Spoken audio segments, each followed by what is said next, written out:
तो आज के क्लास में हिंदी व्याकरण 12th का व्याकरण अध्याय से कुछ महत्वपूर्ण ऑब्जेक्टिव प्रश्न है जो कि एग्जाम के दृष्टिकोण से अति महत्वपूर्ण है। इनके लिए सबसे पहला प्रश्न है, सब धन 22 पसेरी एक प्रकार का मुहावरा है। सब धन 22 पसेरी, इसका मुहावरा का अर्थ है अच्छा बुरा को सबको एक समान समझना। सब धन 22 पसेरी। दूसरा प्रश्न है, संबंध कारक का चिन्ह है, पहचानने का जो चिन्ह होता है संबंध कारक का, उसका चिन्ह है का, के, की। संबंध कारक को इन्हीं चिन्ह के माध्यम से पहचाना जा सकता है। तीसरा प्रश्न है, मो का उच्चारण स्थान क्या है? तो मो का उच्चारण स्थान है ओष्ठ। मो का उच्चारण स्थान है ओष्ठ। चौथा प्रश्न है, भो का उच्चारण स्थान क्या है? तो भो का उच्चारण स्थान भी ओष्ठ ही है। पांचवा प्रश्न है, रस्सी का टुकड़ा शीर्षक के रचनाकार कौन है? रस्सी का टुकड़ा शीर्षक के रचनाकार कौन है? तो गाई डी मोपासा। गाई डी मोपासा इसके लेखक हैं जिसको इन्होंने लिखा है। छठा प्रश्न है, अंतोन चेखव की कहानी का कहाँ का वर्णन है? तो क्लार्क की मौत। क्लार्क की मौत कहानी के ये लेखक हैं और इसी के विषय में पूरा कहानी दिखाया गया है अंतोन चेखव के बारे में, क्लार्क की मौत कहानी में। सातवां प्रश्न है, पेशगी शीर्षक पाठ के लेखक कौन है? तो पेशगी शीर्षक पाठ के लेखक हैं हेनरी लोपेज। इसके शीर्षक पाठ के लेखक हैं हेनरी लोपेज। आठवां प्रश्न है, आकाश पताल एक करना मुहावरा का अर्थ है कठिन परिश्रम करना। आकाश पताल एक करना मुहावरा का अर्थ है कठिन परिश्रम करना। नौवां प्रश्न है, क, ख, ग, घ, अंग और इसके साथ हो, ओ और आ, इनका उच्चारण स्थान है कंठ। इसका एक सूत्र भी होता है अकु विसर्जन्यम कंठ, अर्थात ओ, आ और कु मतलब पूरा कवर, और हो और ओ और आ, इन सभी वर्णों का उच्चारण स्थान है कंठ है। और 10वां प्रश्न है, चो, छ, जो, झो और इसके साथ यो है, तालब सो है, हर्षई और दीर्घई है। इन सभी वर्णों का उच्चारण स्थान है तालु।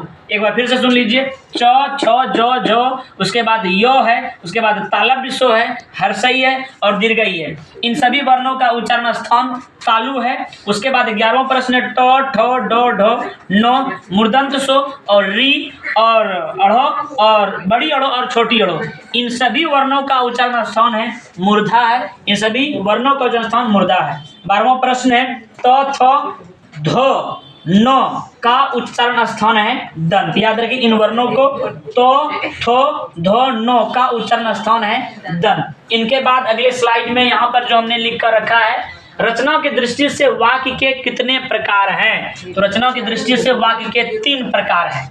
उसके बाद अगला प्रश्न है, आंसू का लिंग निर्णय करें। आंसू में पूछ रहा गया क्या, आखिर कौन सा लिंग है? स्त्रीलिंग है कि पुल्लिंग है कि नपुंसकलिंग है कि क्या है?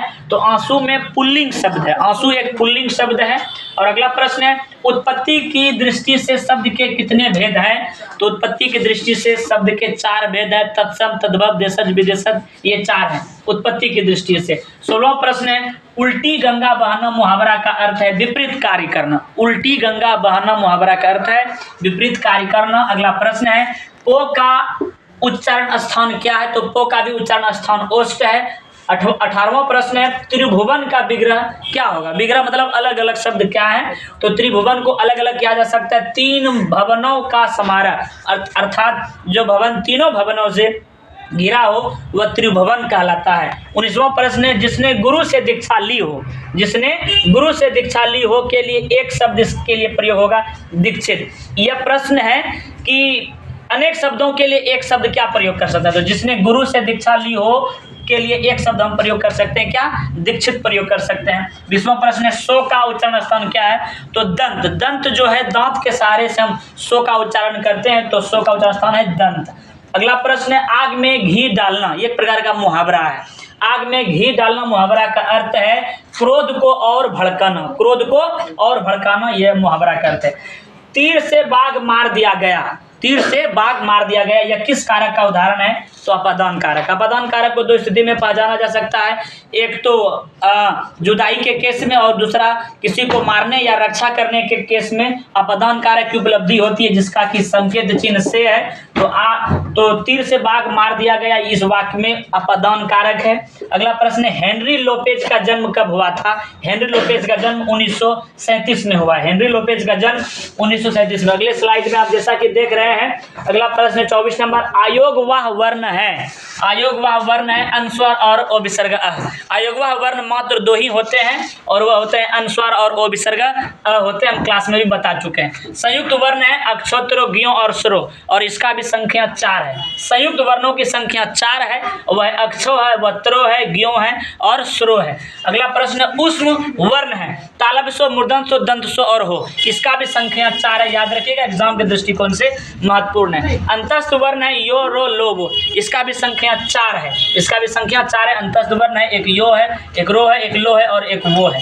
28वां प्रश्न है, वर्णमाला की संख्या है, वर्णमाला कुल 52 गो है। उसके बाद रात को पहरा देने वाला कौन पदबंध है, तो संज्ञा पदबंध है ये। रात को पहरा देने वाला कौन सा पदबंध है, तो ये संज्ञा पदबंध है। अगला प्रश्न है, अर्थ के आधार पर संज्ञा के कितने भेद हैं, तो अर्थ के आधार पर संज्ञा के 5 भेद होते हैं, अर्थात जनरली तौर पर संज्ञा के 5 भेद होते हैं, लेकिन विद्यार्थी को प्रश्न में उलझाने के लिए लगा दिया गया है केवल कि अर्थ के आधार पर तो अलग ट्रिक लगा दे, लेकिन वही प्रश्न है कि संज्ञा 5 प्रकार के होते हैं और कुछ नहीं।